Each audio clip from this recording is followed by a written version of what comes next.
रचनाकार हैं, आपको हमें सुनना हमारे लिए बहुत अच्छा लगेगा। जहाँ तक मंचासीन अतिथियों का सवाल है, मैं किशोर जी को बिल्कुल कहूँगा कि वो एक एक मंचासीन अतिथि का क्रमवार उनका परिचय दें। मुझे संस्था के परिचय के लिए भी कहा गया था, मुझे राजू साहब ने कहा था, हिंदुस्तानी भाषा अकादमी भारतीय भाषाओं के लिए प्रचार प्रसार के लिए काफ़ी लंबे समय से देशव्यापी अभियानों के माध्यम से कार्य कर रही है। ये सांस्कृतिक आयोजन इसी कड़ी का एक हिस्सा है, लेकिन हमारा मुख्य कार्य भाषाओं का संरक्षण करना है, न केवल हिंदी का बल्कि सभी भारतीय भाषाओं का। हम लोग लगातार विभिन्न योजनाओं के माध्यम से कई कार्यक्रम करते रहते हैं। हमने राष्ट्रीय स्तर पर काव्य प्रतिभा खोज का आयोजन किया, जिसके अंदर हम दूरस्थ जगह से 9 कविताओं के आयोजन से युवा जुड़े, नए लोग जुड़ पाए। ये आयोजन करने बहुत आवश्यक हो जाते हैं। हमने एक साहित्य समीक्षा सम्मान का प्रारंभ किया, जो हिंदुस्तानी भाषा अकादमी प्रत्येक वर्ष करती है। इसके अंदर एक पुस्तक का चयन किया जाता है और उसके ऊपर पूरे हिंदुस्तान से समीक्षाएं आमंत्रित की जाती हैं और दूर जगह से लोग उस पुस्तक को पढ़ के उस पर समीक्षाएं लिखते हैं। उस समीक्षाओं का चयन किया जाता है समीक्षकों के द्वारा। आदरणीय डॉक्टर नामवर सिंह जी जब थे तो उन्होंने इस योजना का शुभारंभ किया था। ये परिकल्पना उनके साथ बैठ के मैंने बनाई थी कि एक पुस्तक के ऊपर देश के विभिन्न कोनों से समीक्षाएं आमंत्रित की जाएंगी। ऐसा लगता था कि समीक्षा के क्षेत्र में भी बड़ा गोरख धंधा चलता था कि किसी की पुस्तक को बहुत अच्छा पुस्तक साबित करनी है तो कुछ समीक्षक आएंगे, उनके बारे में लिखेंगे ये पुस्तक बहुत अच्छी है, क्योंकि उनके चरण वंदना होती रहती थी। वो लगता था कि मुझे लगा कि ये पुस्तक अंतिम पाठक तक पहुंचे, वो अपनी प्रतिक्रिया दे और उस प्रतिक्रिया के आधार पर हम चयन करेंगे ये पुस्तक कैसी है। तो हमने प्रत्येक वर्ष साहित्य समीक्षा सम्मान की घोषणा की, जिसके अंदर समीक्षाएं आमंत्रित की गई। बड़े समीक्षकों को उसके अंदर निर्णायक मंडल पर रखा गया। उसके आधार पर एक समीक्षक को सर्वश्रेष्ठ समीक्षक सम्मान दिया गया। 11,000 की नगद पुरस्कार राशि, पुस्तक का निःशुल्क प्रकाशन। तो सभी समीक्षकों को दिल्ली में आमंत्रित किया गया। उनके रहने की, ठहरने की, भोजन की व्यवस्था, उनका पूरा एक सम्मान समारोह किया गया। ये प्रत्येक वर्ष हम लोग करते हैं।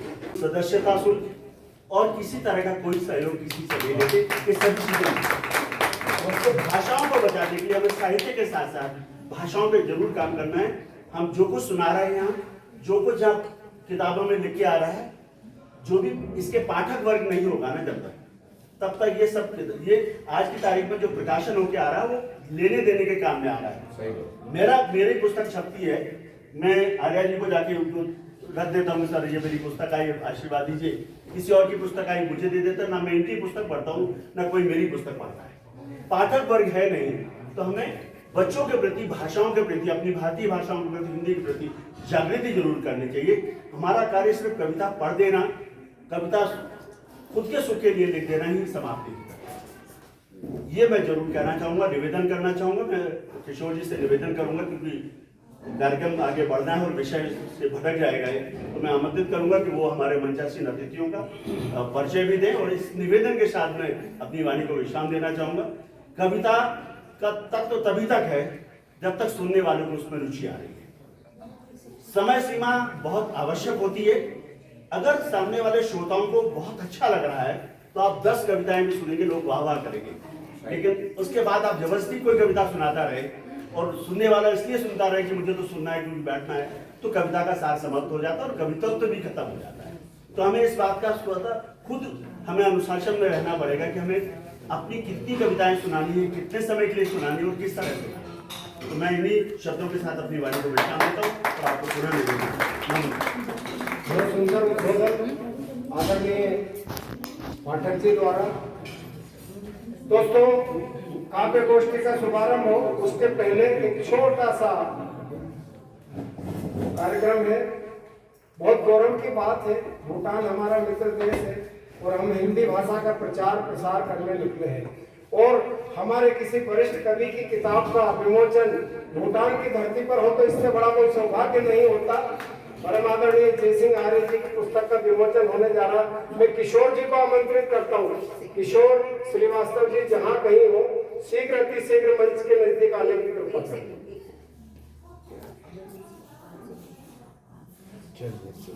ये पुस्तक विमोचन का कार्यक्रम हम बीच में भी कर लेंगे, तो हम अब काव्य गोष्ठी को आगे बढ़ाते हैं।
नहीं आते हैं। आओ डूब जाएं हम सब मस्ती में, क्योंकि रोज ऐसे दिन सुहाने नहीं आते। तो चलिए मैं काव्य पाठ के लिए बहुत ही आदर और सम्मान के साथ श्रीमती प्रभा प्रदीप शर्मा जी को बुलाना चाहूँगी, जो कि यहाँ मुंबई से आई हैं। तो वो गीत गजल लिखती हैं, तो आइए आप यहाँ सादर आमंत्रित हैं।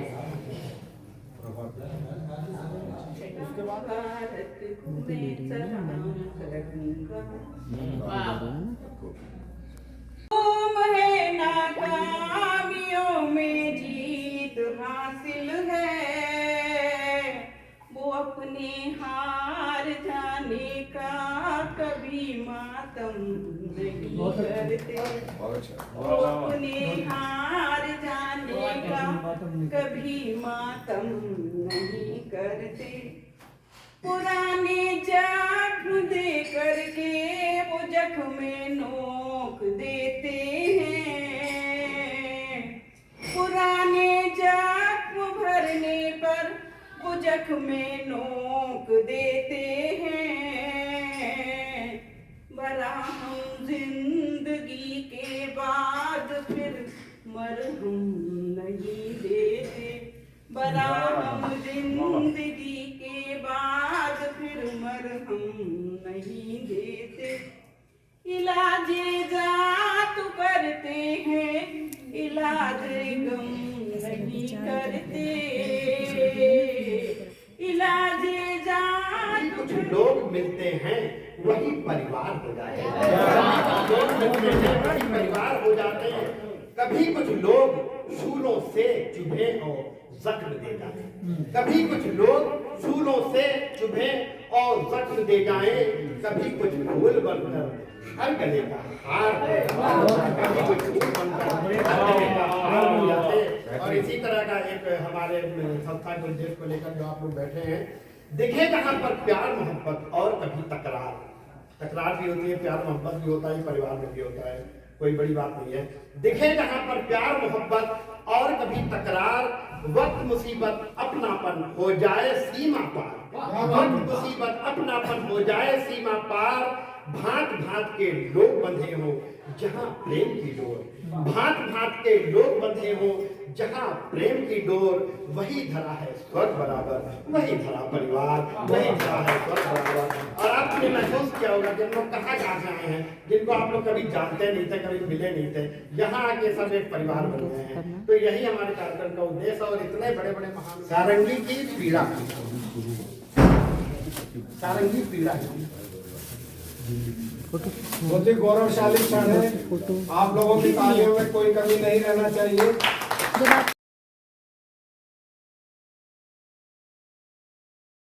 जोरदार तालियों से एक बार जय सिंह आर्य जी की पुस्तक का स्वागत करें। विमोचन हो रहा है भूटान में, ये हमारे भारत के लिए। आदरणीय किशोर जी, आदरणीय किशोर जी, थोड़ा आप इसमें और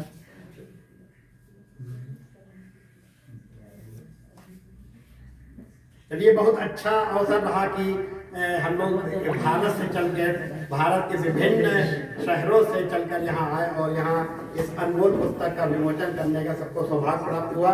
और मैं सभी स्टाफ को इधर सामने बुलाना चाहूँगा और एक छोटा सा भेंट देना चाहूँगा, small gift for all staff. ये हमारे आयोजन की तरफ से ये प्यारे प्यारे छोटे छोटे बच्चे हैं जो तन मन से हम लोग की सेवा में लगे रहते हैं। तो मैं पूरे आप लोगों के लिए ये छोटा सा एक जोरदार तालियां।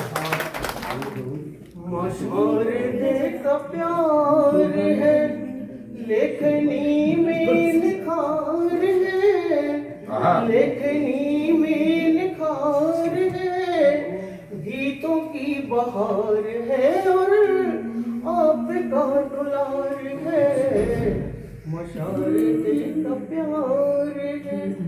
मेरे गुरुदेव ने मुझको व्याकरण ज्ञान दिया है, गलती होने पर भी क्षमादान किया है। लिखती रहूंगी मैं जब तक जीऊंगी, जब तक जीऊंगी, माँ भारती की सेवा में प्राण तक। बहुत सुंदर।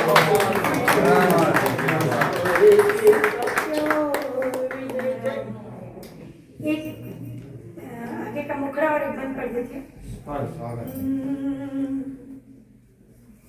गूंजे सकल विश्व में जय हो, गूंजे सकल विश्व में जय, दृढ़ निश्चय हो सदा विजय। गूंजे सकल विश्व में जय, दृढ़ निश्चय हो सदा विजय।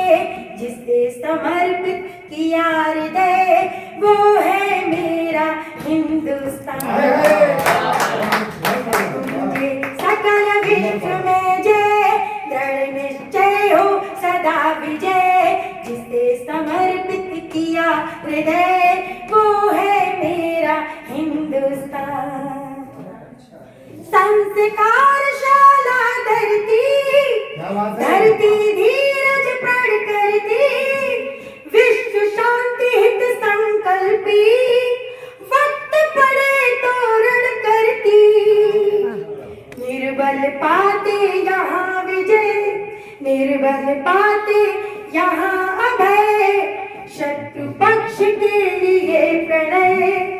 जिसे समर्पित किया हृदय, वो है मेरा हिंदुस्तान। गूंजे सकल विश्व में जय, दृढ़ निश्चय हो जिया विजय। जिसे समर्पित किया हृदय, वो है मेरा हिंदुस्तान। गूंजे सकल विश्व